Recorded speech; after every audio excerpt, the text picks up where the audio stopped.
Welcome back to the LackLuster channel. In April of 2020, police received a 911 call claiming that an unknown man had entered their home. Soon after, the Glasgow Police Department arrived on scene to find Jeremy Marr sitting outside of the home in a lawn chair. Come here. I'm not gonna hurt you, come here. Alright, come here. Nobody's gonna hurt you, come here. Don't let nobody do nothing to me, please. Nothing. Please, man, don't. Alright, put your shoes on. Put your shoes on. I don't have nothing on me. Please don't hurt me, man. You got any weapons on you? No, sir. I got a knife in my pocket. It's nothing. It's got don't pull it out. Please don't hurt me. Please don't do anything. Nobody's gonna hurt you. Do anything What's bad your to name? Me. My name's Jeremy Marr. Alright. Jeremy appeared in a clearly agitated and paranoid state. The homeowner would later claim that she had called 911 after encountering Jeremy inside her home, without permission. Despite the odd situation, Jeremy complied with the officer's commands and walked towards him with his hands raised while begging not to be hurt. He told the officer about the knife in his pocket as the officer continued to reassure him that nobody was going to hurt him. What's going on? Don't put your hands in your pocket. I'm sorry. I ain't doing nothing wrong. I ain't doing nothing like that. People try out to get me. I'm not high. I'm none of those things. Fucking, I left my house and stuff. I'm supposed to talk to my girlfriend. Please don't let him kill me, man. Please don't. Please don't. Please don't. Nobody's gonna hurt you, dude. You see anybody hurting you? It should be the house right next to the old Please don't. I know that they're gonna fucking do something bad to me, man. Alright. I really do got people. Are you on medication? No. Who's hurting you? Fucking, I got some people after me and stuff, man. I'm not hallucinating. I'm not none of those things. Just don't let nobody do nothing to me, man. Please. Oh, just go ahead and sit right there on my bumper. Please don't do nothing to me on the bumper. I really got more people can see me, man. Please. Nobody's gonna hurt you. Go ahead and sit on my bumper. Please don't make me sit on your bumper, please. Why not? Because, man, I'm telling you, motherfuckers are following me. I'm not high. I'm not. You got two officers right here. Nobody's gonna hurt you. I want you to stand over here. I don't trust anybody, man. Okay.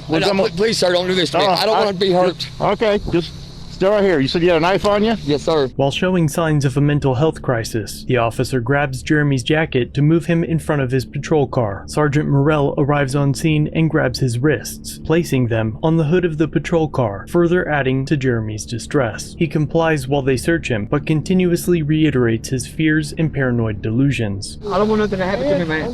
He's got a hold of my jacket. He's got a hold of my jacket, man. Don't do nothing to me, please. Calm down. To me, y'all. Please don't do anything to me. I don't deserve this, man. I don't deserve this, man. I hands on the hood. Yes, sir. Please don't do me like that. You get me. 30, y'all 10-12. Please don't do this to me. I don't deserve this, man. I don't deserve it. Please don't do it. Please don't. I'm sorry, sir. I'm sorry. Please don't kill me, man. I please don't do this to me, please. Oh, man, you're too squirrely here, man. You're freaking us out a little bit. Guys, yeah, I'll tell you, man. I've had people text me. Please don't do this to me, guys. Don't do this to me, please. I don't deserve it. Quit pulling away. Come here. I don't deserve any of this. Please, y'all. Yeah, no, please, man, don't kill me, y'all. Don't kill me. Please don't kill me. Please don't kill me. Go around. I'm sorry, y'all. Please don't hurt me. Please don't hurt me. Within 43 seconds of taking Marr to the ground, and despite there being 3 officers there to handcuff him, Officer Turcotte, after repeatedly telling Jeremy that nobody was going to get hurt, announces Taser. Taser. Done. Put your hands on your back. Hands on your back! Which is the first of nearly a dozen times he is tased. Over the next few moments, body cam footage does not clearly depict the officer's actions.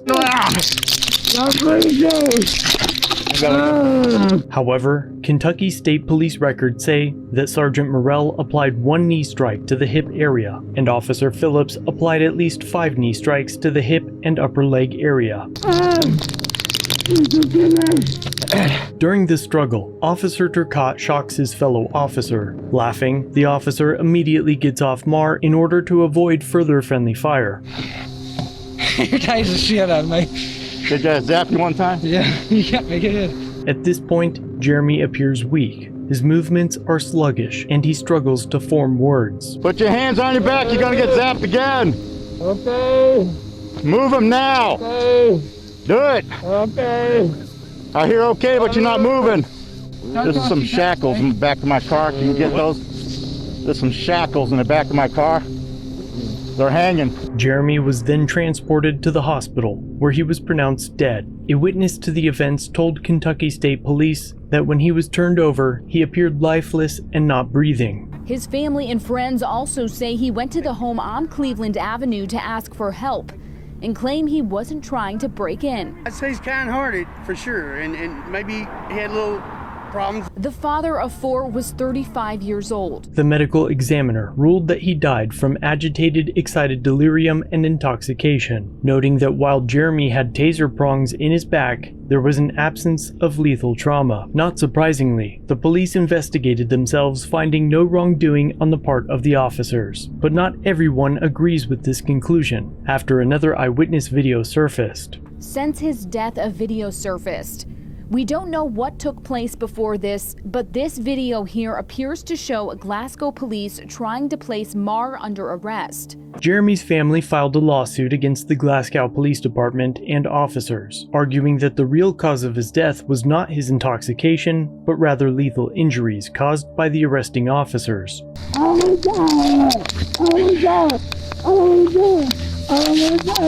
But if you watch the video, you clearly see it was overkill to me. I mean, I wouldn't be able to take that much. They argue that Jeremy's constitutional rights were violated, and that the GPD did not adequately train its officers in the use of non-lethal force. City Attorney Matt Hancock released a statement saying, in part, that the officers acted appropriately in response, and that both the Kentucky State Police and the special prosecutor found no wrongdoing by the Glasgow police officers, also claiming that the lawsuit would be aggressively defended. The defendants attempted to have the case dismissed by claiming qualified immunity. However, the judge dismissed the case against the Glasgow Police Department, but allowed the case to continue against the officers in their individual capacities. Federal Judge Greg Stivers wrote, "The complaint alleges that while the officers were on the scene, Jeremy posed no threat to anyone present. Nevertheless, he was thrown to the ground, tased multiple times, and held to the ground until he died. The Glasgow Police Department officers' actions, as alleged, would give rise to the constitutional violation for use of excessive force. This is not the first time people have died after being aggressively tased by police officers. In 2007, a man suffered a fatal heart attack at Vancouver International Airport after being tased 5 times by RCMP officers. As the police cross the threshold, one officer can be heard saying, "May I use tasers?" And another officer says, "Yes." He speaks Russian and that's it. No English. He died soon after.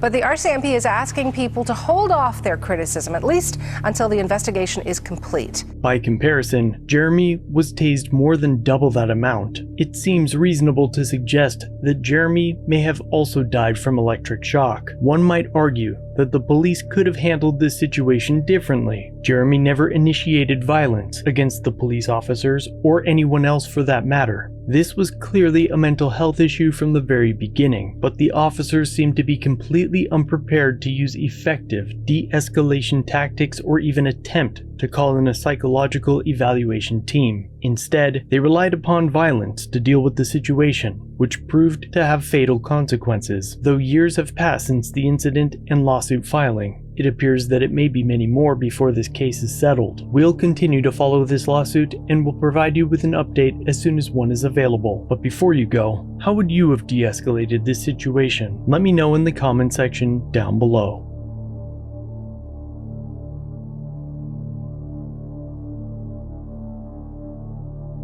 Thanks for watching. If you have a video, use the submit link in the description or pinned comment. If you enjoyed this one, subscribe and hit the bell for future content, and check out our other channels, Lady LackLuster and The Odd Side. Remember to like, share, and leave a comment about what you think of this interaction. It's the easiest way for you to help expose corruption and misconduct. Merchandise is available using the links below. Join the LackLuster family for just $1 if you'd like to further support the channel. Get a Lack logo next to your name, custom emotes, and early access to videos. I look forward to seeing you in the next one. All links are down below.